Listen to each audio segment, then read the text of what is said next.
Pourquoi les trains arrivent en retard ou sont carrément supprimés en France?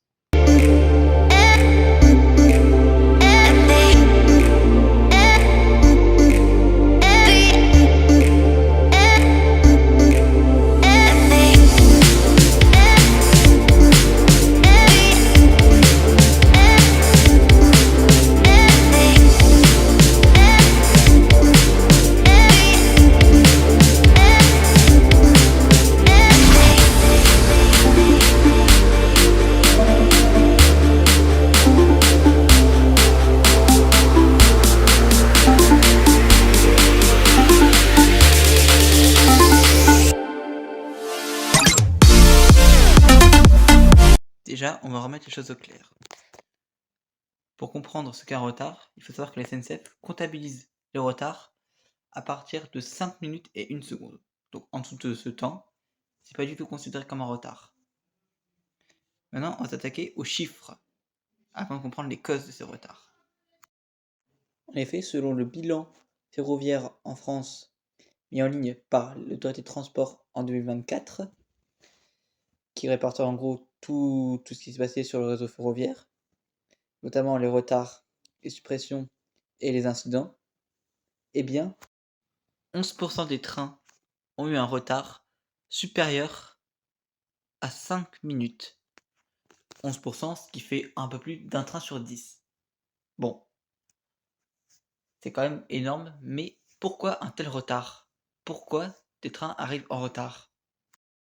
Déjà, il faut savoir que la majorité des retards, mais légers, genre retard de 5, 10, 15 minutes ou 20 minutes par exemple, sont dus simplement à des soucis d'organisation au sein de la SNCF. Mais il existe aussi une autre raison qui explique pourquoi des trains arrivent en retard, c'est la vétusté du matériel. Et oui, en général, un train corail va avoir plus de chances de tomber en panne ou d'avoir un souci d'ordre technique qu'un jeu de haine. Parce que les trains corail sont quand même beaucoup plus anciens. Mais selon la SNCF, la majorité des retards seraient dus à des causes extérieures à l'entreprise. Quand je parle de causes extérieures à la SNCF, ça peut par exemple être des conditions climatiques défavorables, par exemple des intempéries ou des chutes de neige par exemple, des causes liées à l'irresponsabilité des voyageurs, je vais par exemple les lister, ou alors des obstacles sur la voie. Maintenant, on va découvrir pourquoi certains trains sont carrément supprimés alors qu'il n'y a strictement aucun problème. S'il y a des suppressions de trains à SNCF, c'est tout simplement pour des raisons d'offre et de demande. Alors, vous allez me dire, quoi? Je vous explique. En gros, la SNCF valide à l'avance un certain nombre de trains. Par exemple, je dirais une connerie, 700 trains par exemple. Mais la SNCF n'en dispose que de 600 sur une ligne qui elle-même ne peut en supporter que 300. Évidemment, c'est des chiffres que j'ai inventés, mais vous voyez un peu l'idée quoi. Donc, on propose trop de trains et on n'en a pas assez et on peut en faire circuler sur une ligne que un certain nombre pour éviter toute collision. Ne commencez pas à dire: «Ah mais la SNCF elle est toujours en retard, c'est l'entreprise la plus merdique au monde en termes de ponctualité». J'ai une stat pour vous qui est aberrante et ça concerne la Deutsche Bahn avec un accent allemand incroyable.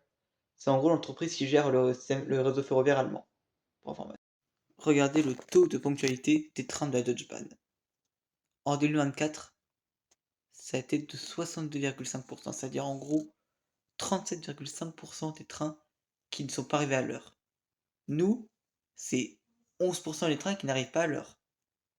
Eux, c'est plus du triple. Donc, la prochaine fois que vous prendrez votre train, vous n'aurez qu'à relativiser. Voilà, dans cette petite vidéo touche à sa fin, j'espère qu'elle vous aura plu.